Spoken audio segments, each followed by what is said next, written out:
today we're going to be talking a little bit about sort of the 4 math secrets that Montessori teaches, and we're going to be talking about some of the things that you can implement in your homeschool right away. This is not a sales seminar, but what we want you to do is actually to take what we're teaching today and start implementing it in your homeschool as an open and go system. And stay tuned at the end of the webinar. We're going to get a special offer for webinar attendees only. And we're also going to be asking questions during the whole webinar. It's interactive, so we encourage you guys to jump in if you have a question at a point of the slides. Go ahead and ask it, and go ahead and type your question into the chat box, and either Larry or Antoinette will jump in. So before we get started, I'd like to introduce Antoinette and Larry for the webinar. And Antoinette's our director of sales, and she can tell you a little bit about how she got into using ShillerMath herself.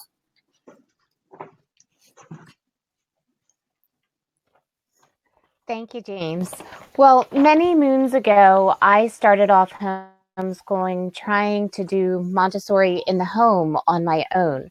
I had 3 little children at the time, now 5, and it turned out I didn't have time to put together all the lessons we were going to do, create the materials, and then actually do the activities with the kids. So we tried some other programs. I had actually tried 3 other math programs before finding ShillerMath. And unfortunately, along that journey, my oldest son had come to hate math. And we got to the point where it was tears, frustration, not wanting to do it. And then we tried ShillerMath.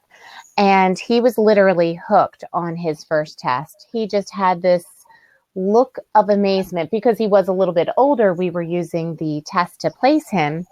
He got this look of awe, and he says, "This is math?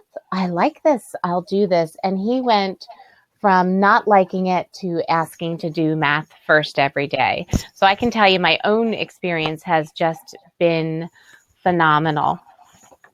And we really appreciated the approach, and I've now used it with all 5 of my children. I have been using ShillerMath. This is my 14th year now. And I will be homeschooling until 2026. And now that ShillerMath is going to be expanding into the high school years, I will be using it until then. And so I'd like to introduce you to Larry. Larry is ShillerMath founder and president. He is the father of 3 beautiful children and a lifelong math nerd, self-professed, so we can say that.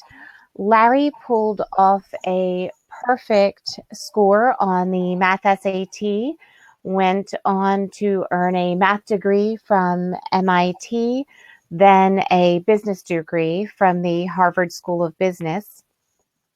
Larry worked with child behavioral education and Montessori experts at the Princeton Center for Teacher Education, which is a renowned Montessori teacher training institute, in creating ShillerMath back in 2002.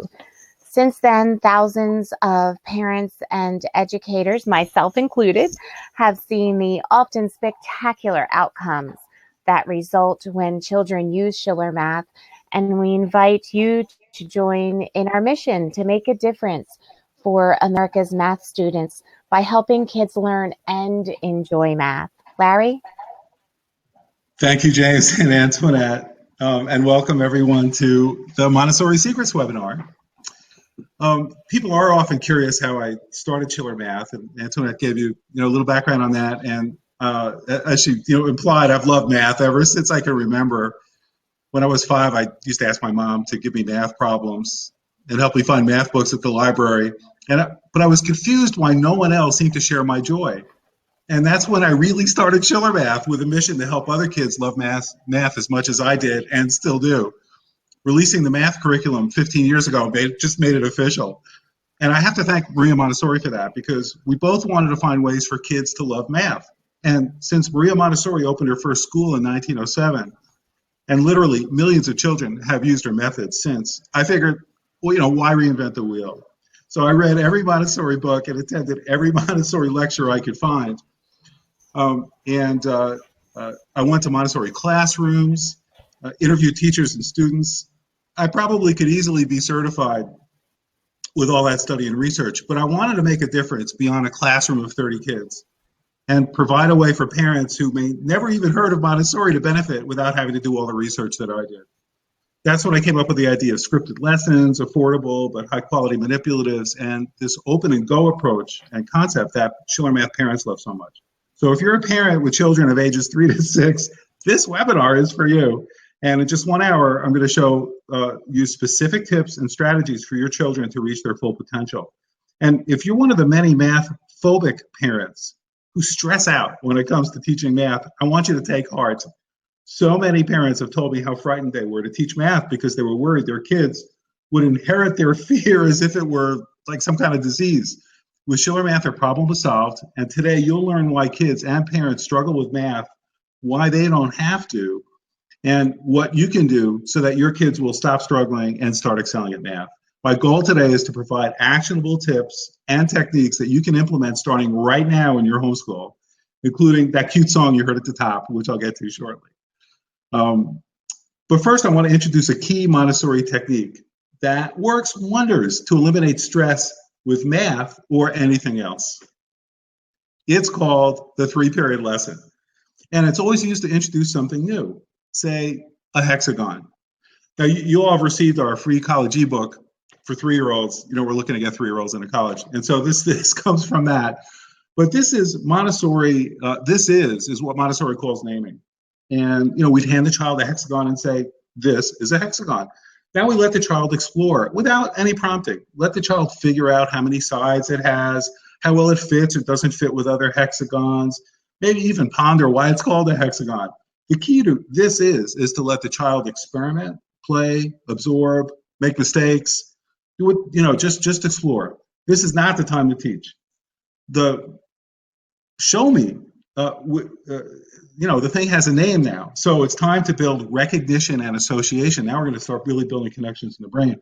We put several shapes in front of the child. Can you show me a hexagon? And usually the child will point at the hexagon. But if the child points at something else or doesn't know, no worries. Go back to step 1. This is a hexagon.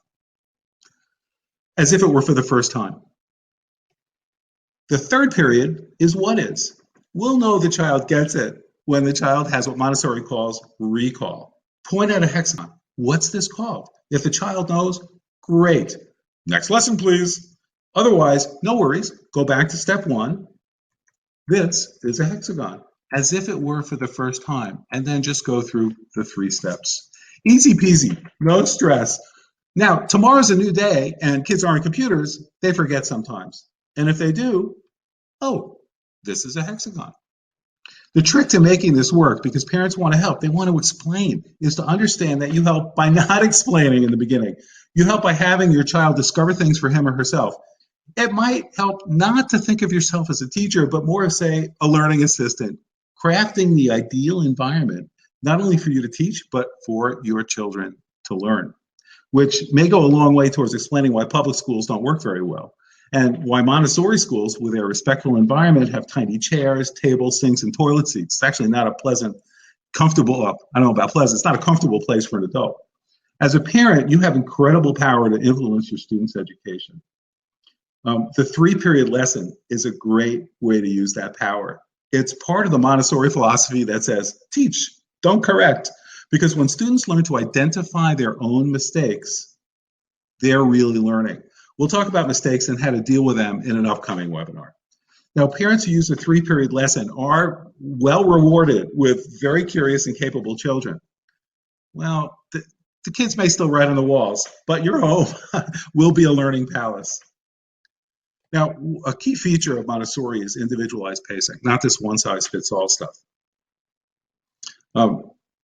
Children are ultimately in charge of their own learning, and that's why at ShillerMath, we suggest to parents to let them achieve what we call the 2 C's competence and closure before moving on. We all recognize competence when we see it. Competence is the primary goal of every learning system, ShillerMath included. But there's three dangers that are lurking when competence is the sole focus. First, have you ever seen your child get something and yet wants to repeat the lesson or activity over and over and over and over? This usually happens when the learning style of the child matches the learning style of the lesson. Our first impulse is to say, oh, honey, you've got this. Why don't we move on? But that is actually counterproductive. Through repetition driven by the child, she is building interesting connections and pathways in the brain that are the core of a solid foundation. And it's the only way to get it. Montessori says, never interrupt a focused and concentrated child. And it's great advice for adults too. So resist the urge to intervene. We even suggest walking away, saying, I'm so impressed by your focus and concentration. I'm going to tend to the garden. Let me know when you're ready to move on or if you need any help. The second danger is that by stressing the importance of the result, competence, which we want, but by stressing that solely, excluding other things, parents are in a way teaching that the process is not as important as the result. But in truth, and for that matter in business, having a great process results in much better outcomes and well-being. That's why saying, I'm so impressed by your focus and concentration sends a reassuring message that their process is good and provides comfort to the child that the result will be too. Finally, when the educator pushes the child to move on, before that child has closure, the child is not given the opportunity to build the ability to become self-aware of the learning process. The more a child is self-aware of the process of learning, of achieving the 2 C's, the greater the increase in that child's capacity for learning. Now, giving the child the freedom to decide when they've had enough repetition, even when he's clearly got competence, is the second C, closure. And in this example here, we've got this student who's learning long division. She's probably 10 years old. And she starts out, but then she just hours later, she's still doing it. So she knows how to do it, but she's really working hard to get closure. Moving on before the child has closure may foster anxiety. And, we all feel anxious. We're taken out of our comfort level. And, well, that's not necessarily a bad thing, but not getting closure is typically not a good outcome. And so we hinder development of those very valuable focus and concentration skills. And, I've often wondered, how come so many kids today, we never heard about this when I was a kid, how many times do we hear these kids have ADD and ADHD? And I think it might be because adults don't often let them get closure. Everything's so rush, got to do this. At ShillerMath, we've seen children work on the same lesson for 3 days in a row. That's a good thing. They're getting closure. By the way, this is often when children will actually ask for additional practice or to be drilled, which they do with ShillerMath. They're getting it. They're starting to feel self-confident. They're seeking approval. They're seeking encouragement.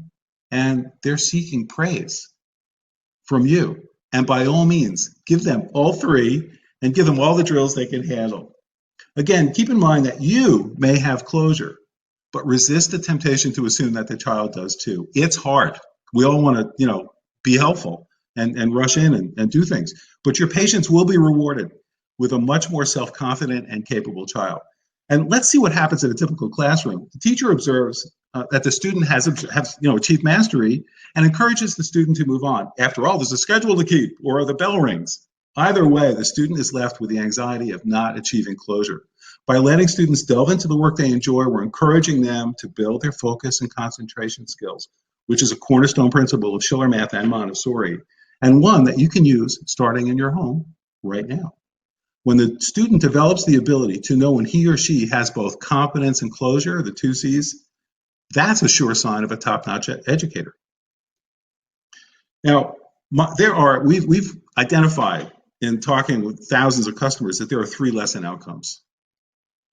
Every single time your child does a lesson, there's 3 possible outcomes. There's only 3, and it's based on competency and closure.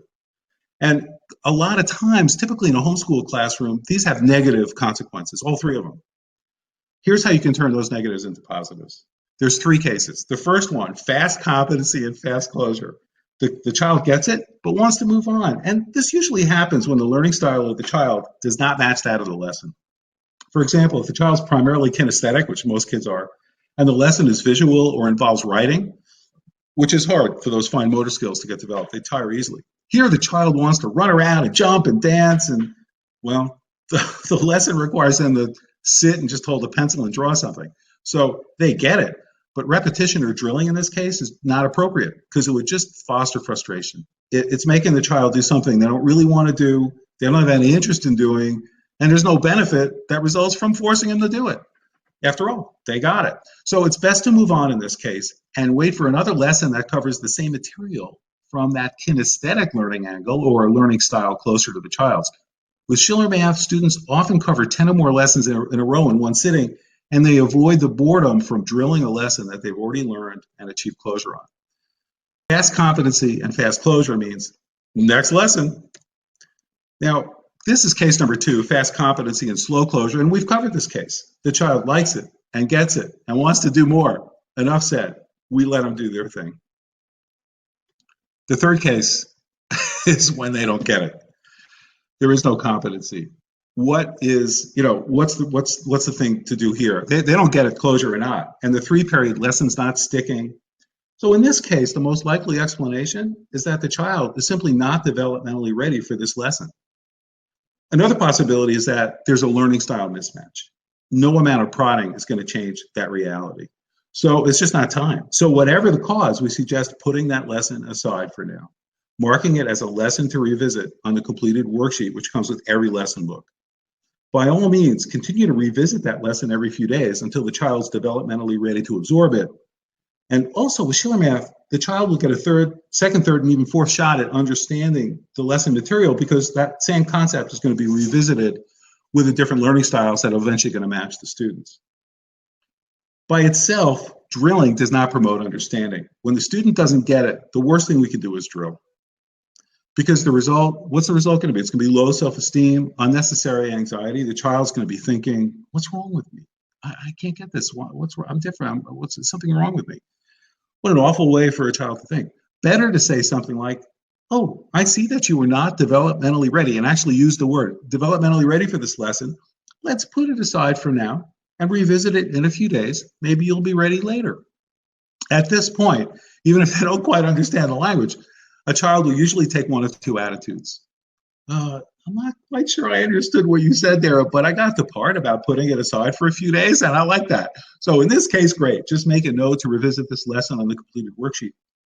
Or the child might say, what do you mean I'm not, whatever it is you said, ready to do this? I'm ready. I want to try. In this case, also great. Your child is taking charge. He or she may experience some angst and, even tears before completing the lesson, but as long as your child wishes to continue, this angst is the good kind. The bad kind is external pressure. When a parent pushes to do the lesson, like, we have to get this material done today, you better do it now, kind of thing. Now, what I'm about to say may be controversial, but I can guarantee you that it works. When your child has decided to do the work, we recommend, even if they're close to tears, that you stand back and let them struggle. Resist the urge to help with the math. All you need to do is say something like, I see this is so hard for you, but I'm so impressed that you're working so hard on trying to understand it. And then trust your child and walk away saying, if you need help, I'm here for you. When your child does finally get it, that joy of discovery is a reward he or she will strive to experience again and again throughout their lives. How wonderful is that? Now, I have a suspicion that several questions have crossed your mind. Like, what do you mean go on without doing drills? How's my child going to learn without drilling? And let her repeat something over and over when she obviously already gets it? That doesn't make any sense. There's a lot to get to, and we can't waste time on doing something she already knows. Or put the work aside for a few days. We've got a schedule to stick to, and we're falling behind. Besides, how can we go on and build on something he doesn't know? These are good questions. They get to the heart of why our public schools aren't working and why your homeschool does. First, going on without doing drills. Remember, this is when the learning style of your child and the lesson don't match.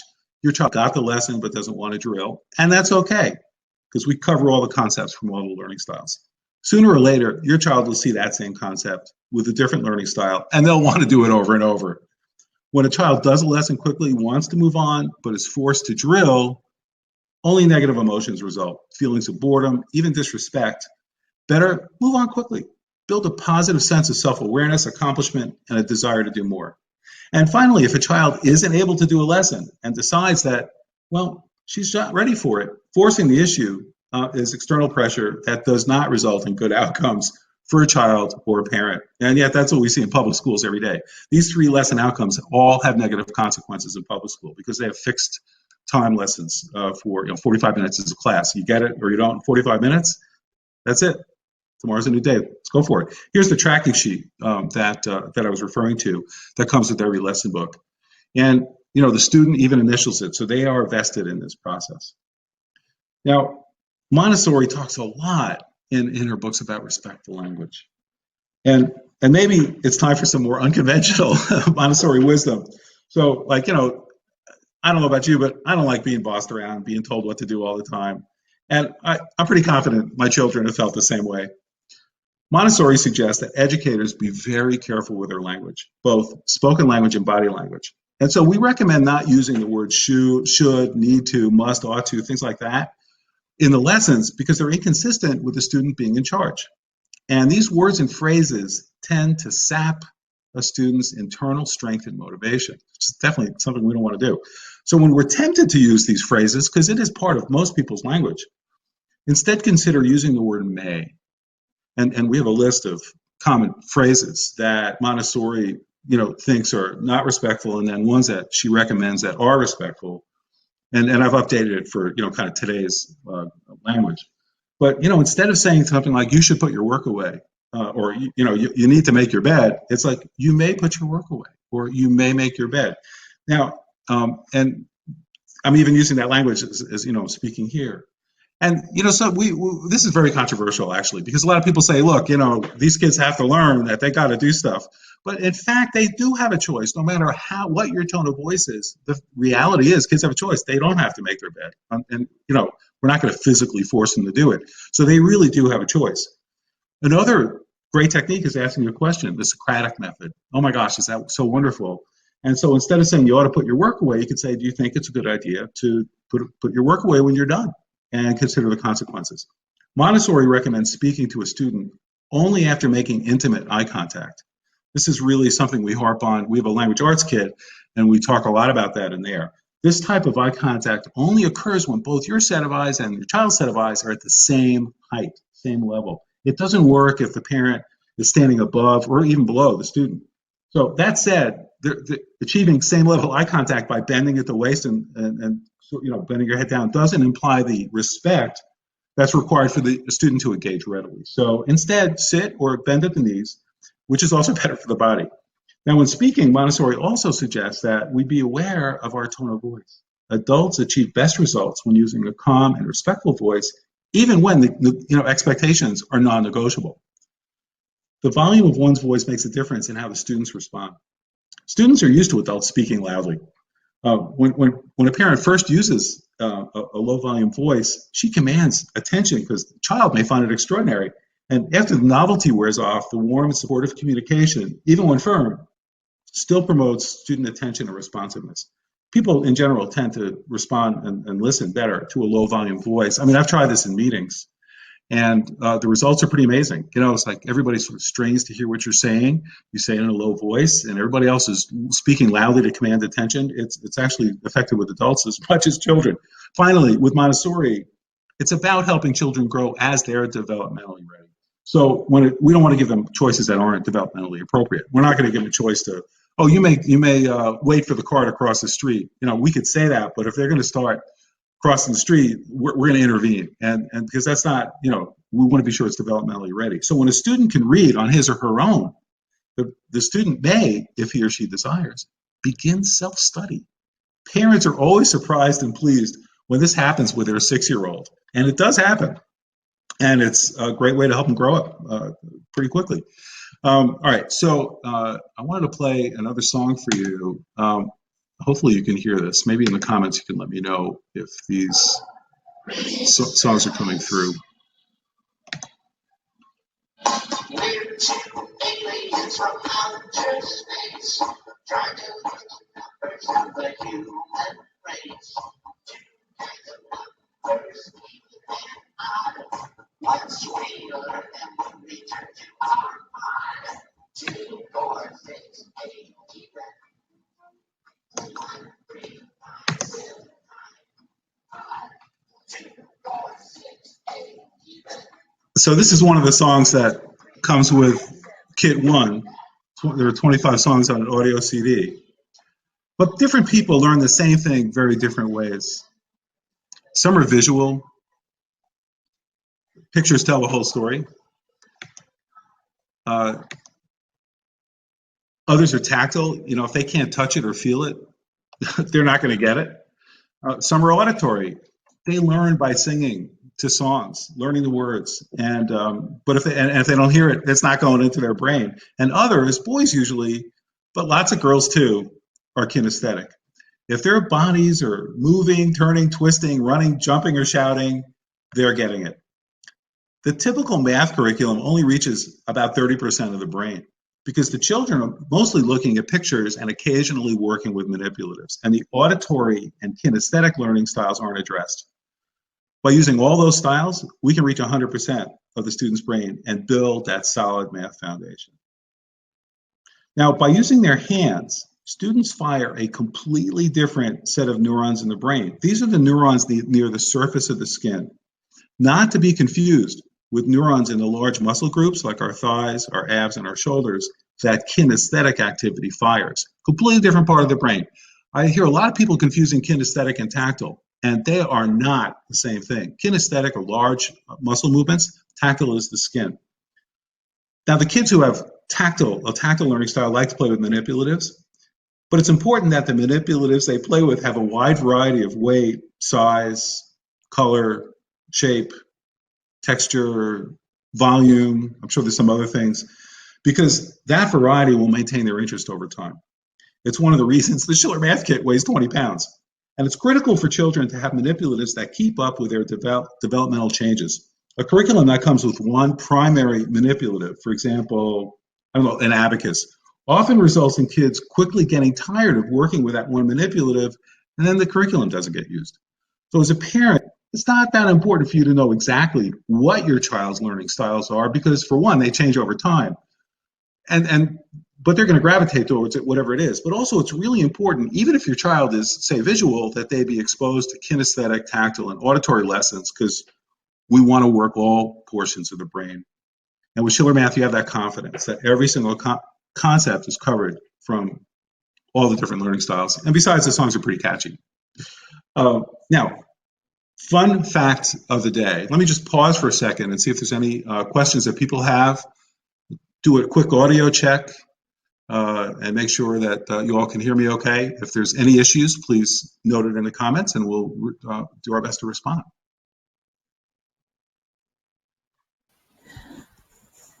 So yeah, Larry, the song was a little low. I don't know that everyone got to hear that really good, which the Alien, Even, and Odd, that is my personal favorite of all of the ShillerMath songs on Kit 1.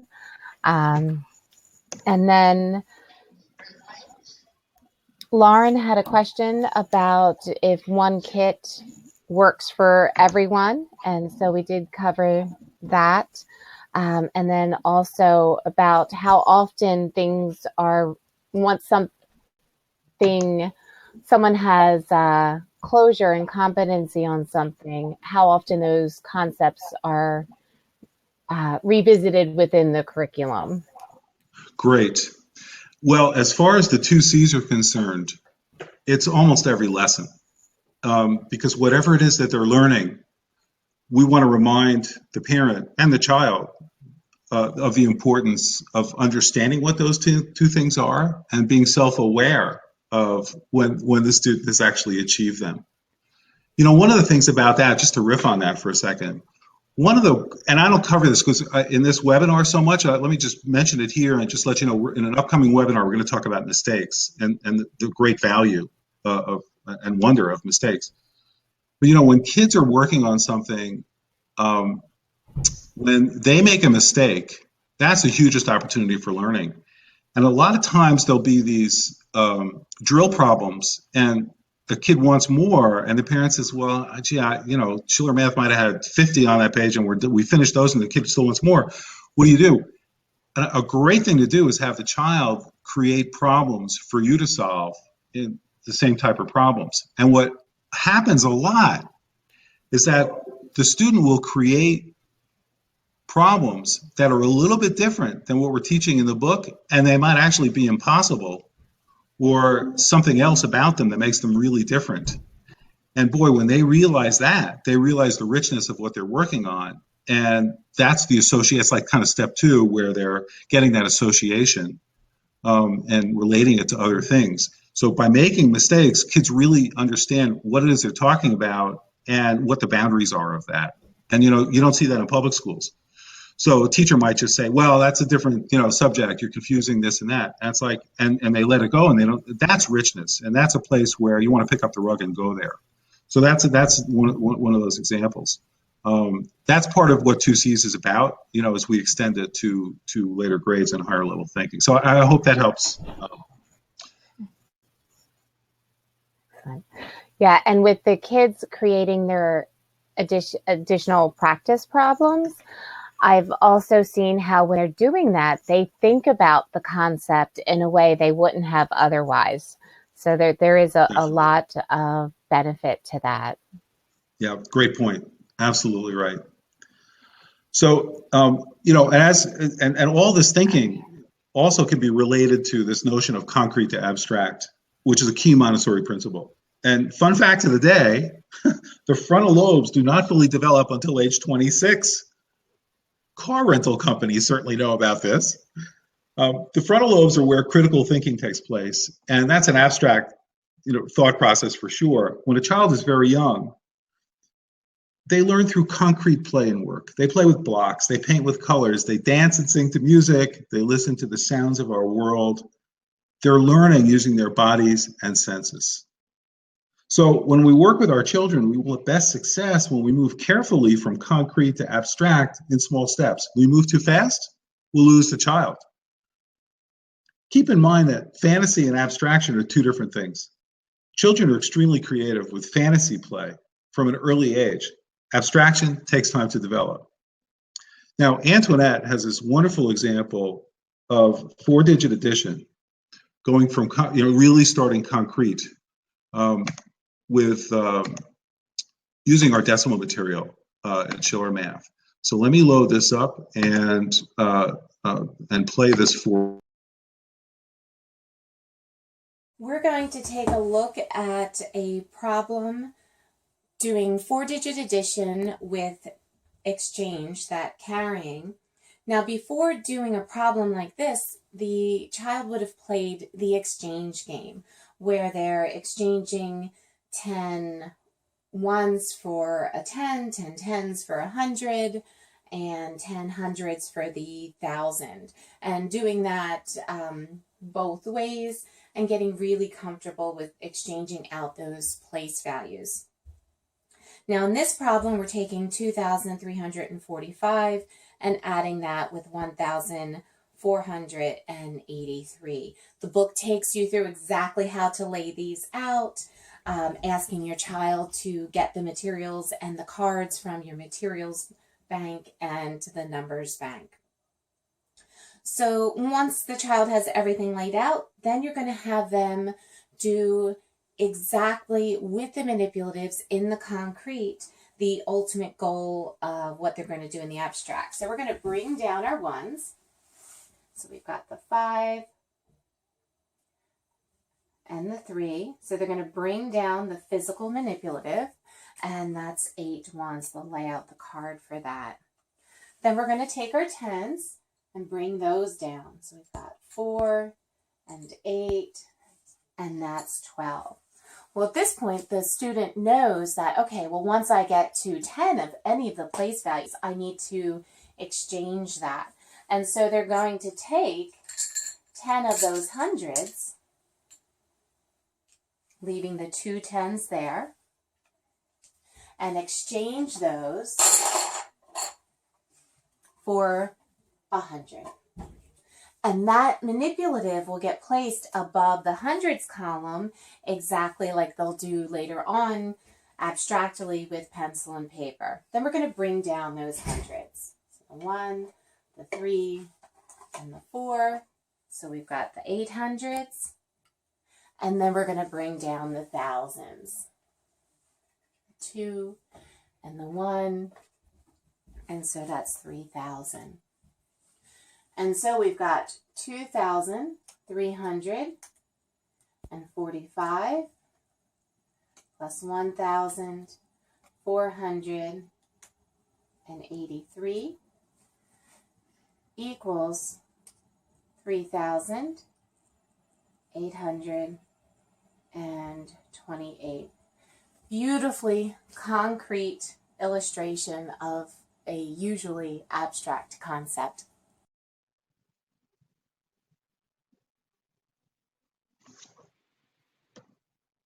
Antoinette, that was awesome. Thank you, Larry. Love that. All right, let me turn my screen share back on. So I'm not sure anybody can see. Example of, we have 5-year-olds adding 2 4-digit numbers together with carry, and they get exactly what they're doing. And then we gradually move them to number cards and then to number tiles, and then they're writing the numbers, and it's very natural to them. So it's such an awesome, powerful technique. I want to talk about, let's see here, how we can get to subitizing, which is a really important concept that was developed by Jean Piaget, who's a 20th century scientist and educator. Subitizing is the ability to see, and by the way, I saw a couple of comments, questions that I will definitely get to about Jennifer, concerning Montessori and the difference between traditional Montessori and ours, and Lauren about how one transitions from ShillerMath after having used it for a number of years. And we'll cover that shortly because we're going to get to Q&A just in a few minutes. Now, subitizing is this ability to see a small number of objects and know how many they are without counting. So basically, it's developing number sense. Jean Piaget had developed this. It's very powerful, and we feel it's a really important part of the curriculum. And so ShillerMath develops this ability with several different manipulatives. Now, think about it. Who counts dots on a die? Right? People subitize instead. Playing with dice is a great way for kids to gain number sense and subitization skills. And of course, we include dice with ShillerMath. With dominoes, they're subitizing too, and in a deeper way. Where dice help with simple subitization, dominoes go a step further.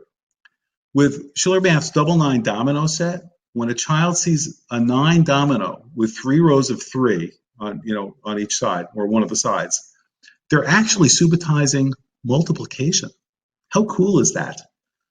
So we use dice, dominoes, coins, unit cubes, number tiles. I think there might be a couple of other things to develop this important ability from the earliest ages. Now, I'll see if I can't play that song so everybody can hear it. It is downloadable from the website, and we'll provide a link to the attendees today, so you can actually download the song. And the kit comes with 25 of these songs. Virtually everybody loves music. People memorize, kids, especially memorize the tune. They memorize the words. So music is great for memory development. Well, assuming it's good music. We've gotten very good reviews of our music. Parents actually tell us it's catchy. Without a strong song component in the math curriculum, your child's going to miss out on a very enjoyable and effective way to learn math. So we're really sure we include that. And the songs have been written specifically for us. We have the exclusive license. Ron Brown from IntelliTunes wrote them according to our specs. They're great. I really love it. Now, how does ShillerMath do all this stuff? I mean, we talked about the Montessori. We've talked about all these, secrets, quote unquote secrets. They're not secrets, of course, but there are these great ideas that are proven, that have worked, some for over 100 years. And if you like the Montessorian philosophy and techniques and the method, do you think they might work in your homeschool? And here are the ways that parents have made that work. And basically, there's 4 key things about what ShillerMath does. First, it is proven. It's Montessori. It works for all types of students, gifted, ASD, Asperger's, or normal, because they work at their own pace. We have a lot of special ed kids who use it, a lot of gifted kids who are going to fantastic schools use it. We've had thousands of success stories over 15 years. Also important, it's designed for homeschoolers. ShillerMath is not repurposed school curriculum. The manipulatives are gorgeous, they're long lasting, the books, and we keep upgrading them, by the way. So you get a kit now, we used to ship pine, now we ship hardwood. It costs a lot more, but boy, these things last. They last forever.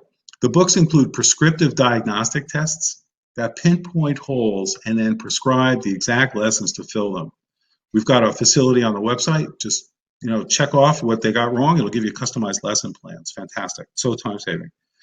And our customer support, thanks to Antoinette and her leadership, is legendary. People love our support. We have so many wonderful comments. And third, it's really convenient for homeschool. There's 0 lesson preparation. We talked a lot about Montessori, but the fact is you don't need to know a thing about Montessori or math for that matter. The kits are open and go. That means open the box, gather your child, and she's learning math. Our multi-year kits mean that you'll have everything you need for several years. So it's a consistent solution, it's a powerful solution, it's a proven solution. And finally, it saves money because one kit serves all the children in the family. There's nothing else to buy. Consumable lessons are free. And for the typical homeschool family, the average cost is $20, just $20 per year per child with all this Montessori approach. And not to mention all the time you're going to save. So I do want to mention that there is a special webinar savings link before we get to Q&A. And so you're welcome to screenshot this, or James, I think you'll be sending this off. Yeah, actually, I just loaded that up. So if you want to actually get it today, you can get it. You can just click get it for 10% off, and we're actually offering the language arts kit for an additional $25 off, also free shipping, just to kind of celebrate math and language arts excellence too. Great, awesome. So let's get to. I'll leave this link up here so you can copy it down if you don't want to screenshot it, and address some of the questions that had come up. Yeah, so Jennifer, right. So Antoinette's already responded to these. Great. If you have all the traditional Montessori manipulatives, we have a digital download version of the curriculum at significant savings. So you can definitely do that. Lauren, you had asked about students who studied ShillerMath for a number of years. How do they move to another program? They go to public high school, they have a homeschool with ShillerMath. So, really, Lauren, it may sound funny to say this, like our goal really actually isn't to teach math, as weird as that may sound. Our goal is to help kids learn how to learn. And we do it with math, but we often hear from parents that their children have started to excel in other subjects as well as math because they're using the same kind of techniques. Those Montessori techniques aren't math specific in many ways. The philosophy isn't. I mean, many of the specific techniques are, but the philosophy applies to everything, all types of learning. So basically, wherever kids go after they've done ShillerMath, they have learned how to learn. So they do great. Wherever they go, whatever the learning style is, they'll excel because they've learned how to learn. And it's a higher level way of thinking about things. They're much more self-aware. And they're much more willing to, see the truth of the reality of their situation. And Larry, I will jump in on that. Excuse me. Anecdotally, Lauren, I can share that 3 of my boys have moved beyond ShillerMath, and they went into 3 different other programs. Each one used a different one, and they did equally well in all of those. And in hearing feedback from customers, some who have unfortunately had to unexpectedly place their children back into school, they've been very pleased with how their kids have transitioned. Now, Jennifer, you had asked why our program is better than the traditional Montessori approach, and I'm not sure I ever said that. I don't know that it is. Traditional Montessori approach is great. I have no argument with it.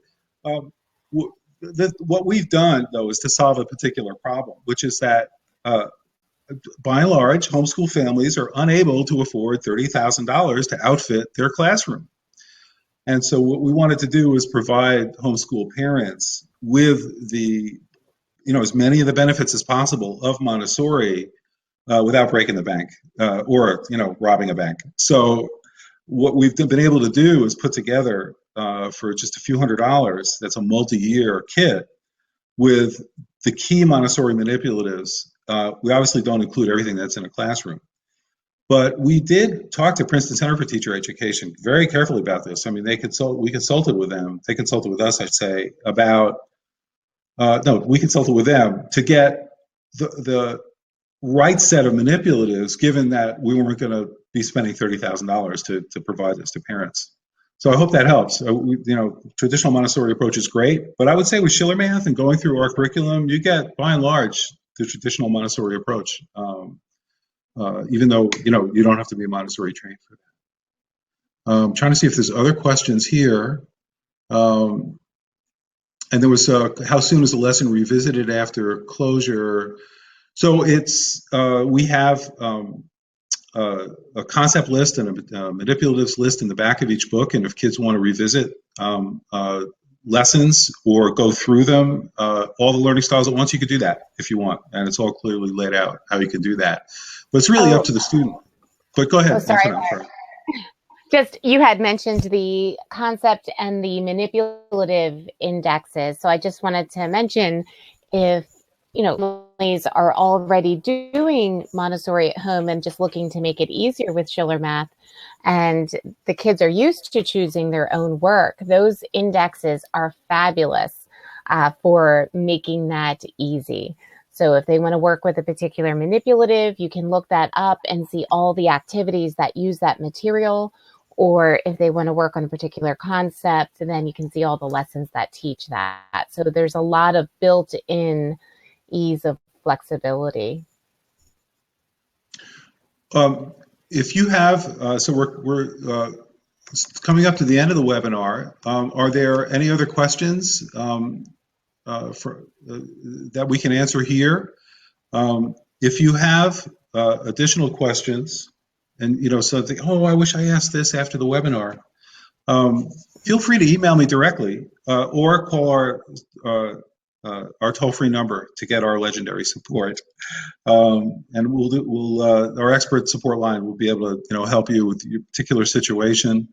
And I'm always happy to hear from you directly as well. If you'd like to email me directly, I'd be more than happy to receive and reply to your email, respond to everything. And also, I do ask, if you found this webinar valuable, please do tell a friend, either in person or on social media, wherever you congregate. And I really appreciate your coming. Thank you so much for joining us today. Yep, thank you. Thanks, Larry, for putting the webinar together. Lauren, I see there's a question about the Great Homeschool Convention in Greenville. Antoinette, you kind of wrangled the conferences. Any plans to go towards that one, or?